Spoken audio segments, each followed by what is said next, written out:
La question de savoir pourquoi est-ce que automatiquement à chaque grossesse, si l'enfant est de rhésus positif, on doit lui administrer ce vaccin. C'est simple. Si on ne lui administre pas ce vaccin anti-D, il y a forte chance qu'elle ne conçoive plus ou qu'elle conçoive, mais qu'elle fasse des morts-nés.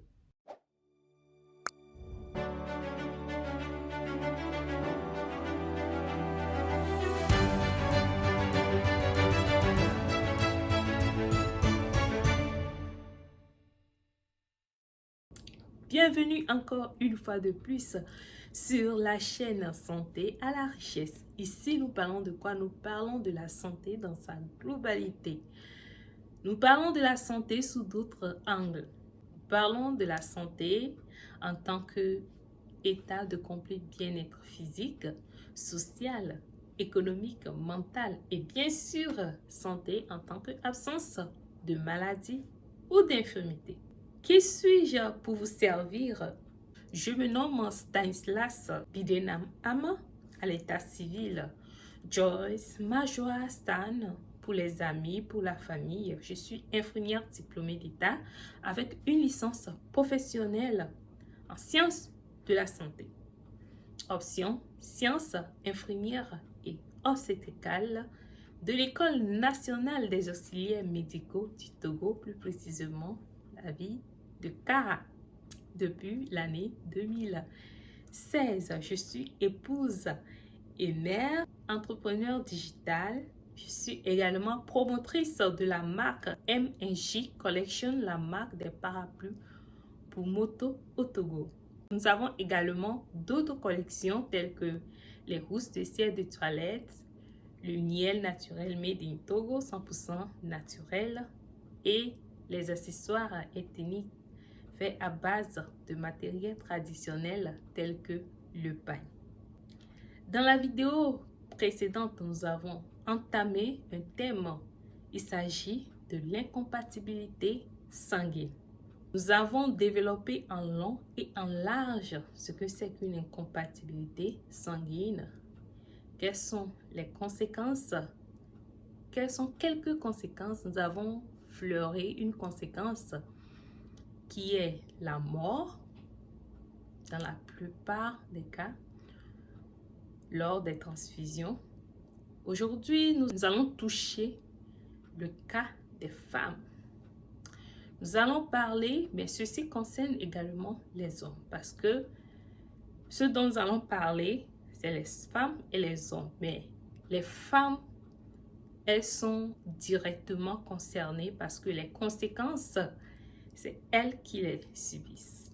Nous allons prendre le premier cas qui est le cas de l'accouchement.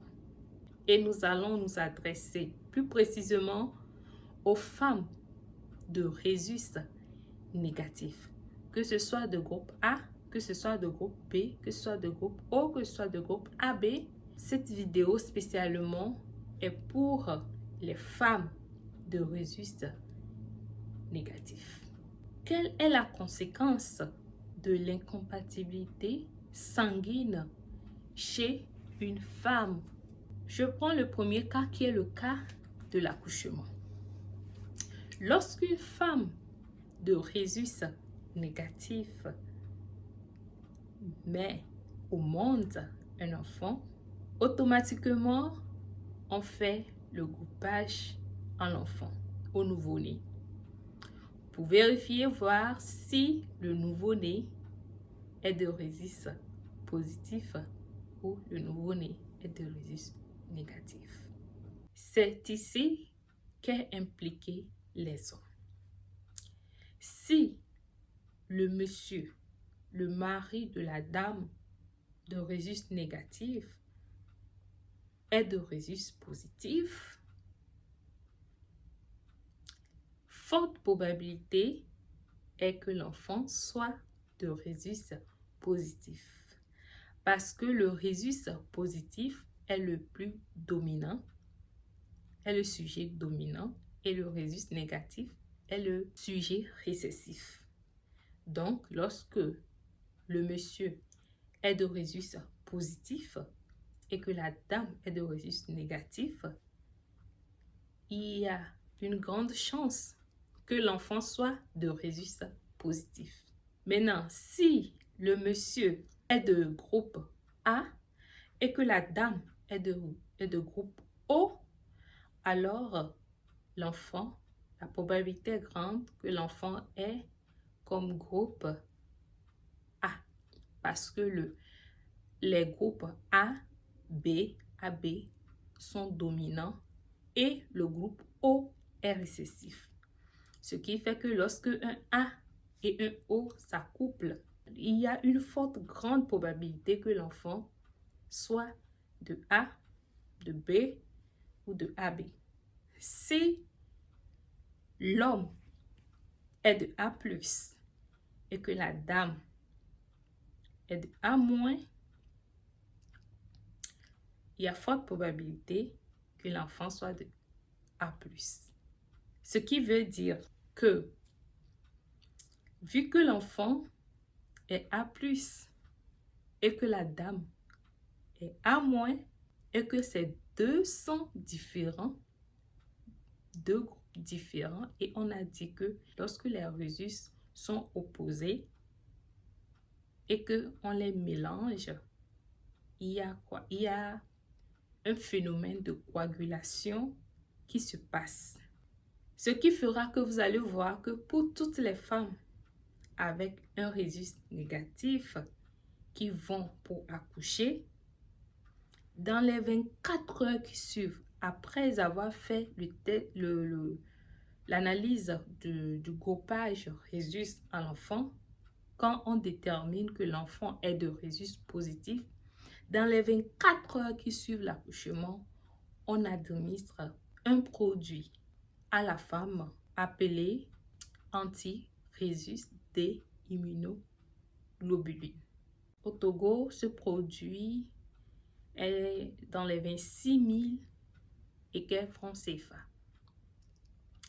Donc, pour cette dame, si le papa est toujours de rhésus positif, à chaque fois qu'elle va accoucher, on doit l'administrer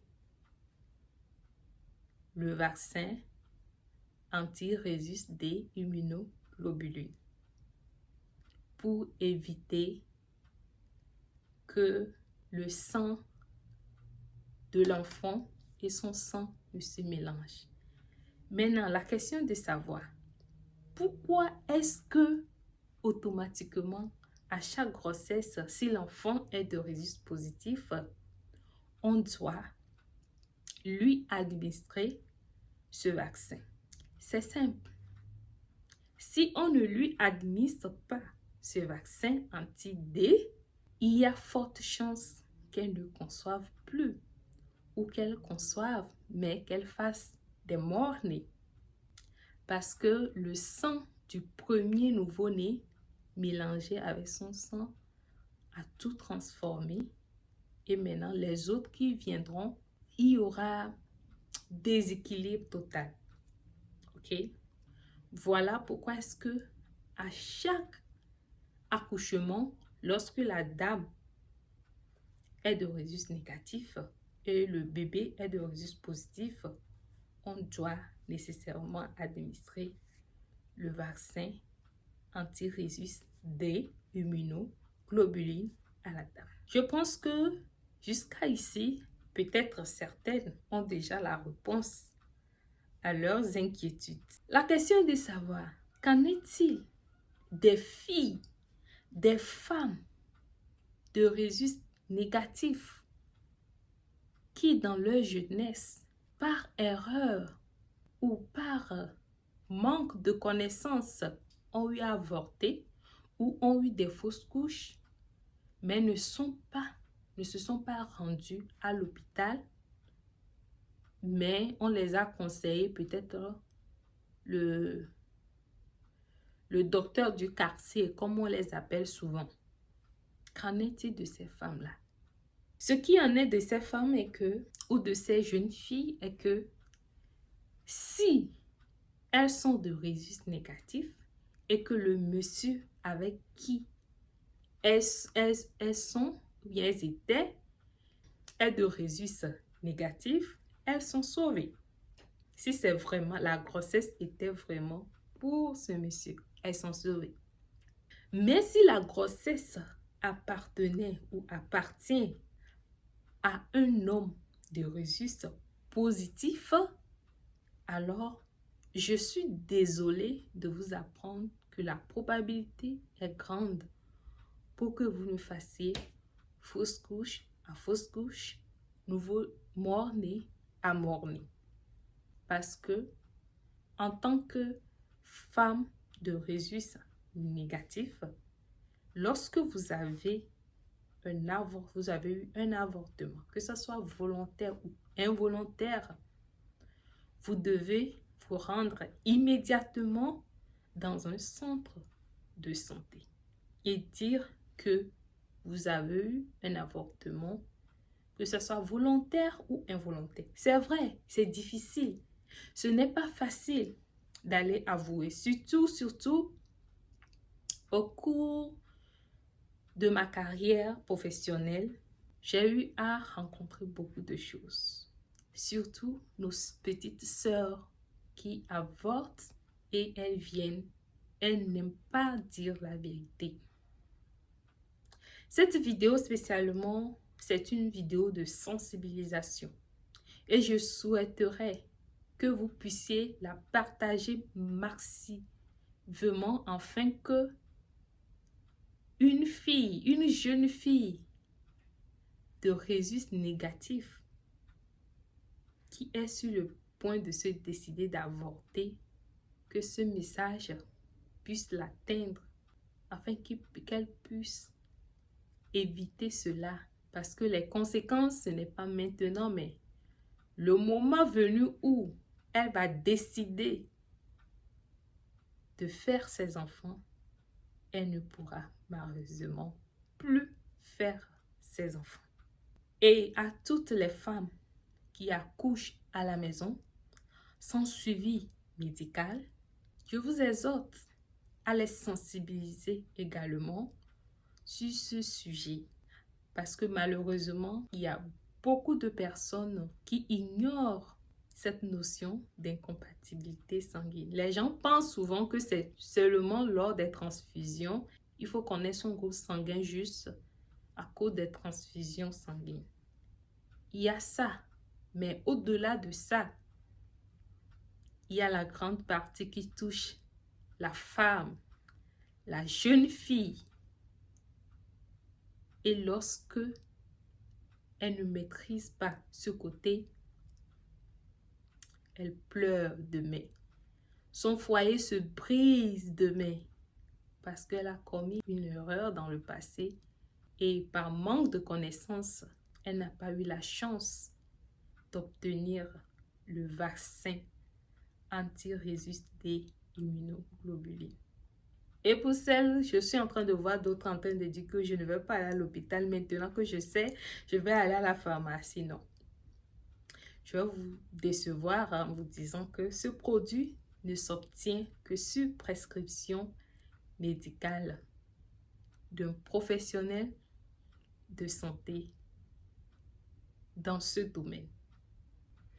Voilà, nous sommes à la fin de la vidéo. Si cette vidéo t'a plu et que tu aimes bien tout ce que nous publions sur cette chaîne Santé à la richesse, je vous invite à vous abonner, à liker la vidéo, à liker les vidéos précédentes, à partager massivement cette vidéo et bien sûr, laissez en commentaire vos inquiétudes, vos questions parce que cette chaîne, oui, c'est le partage de connaissances.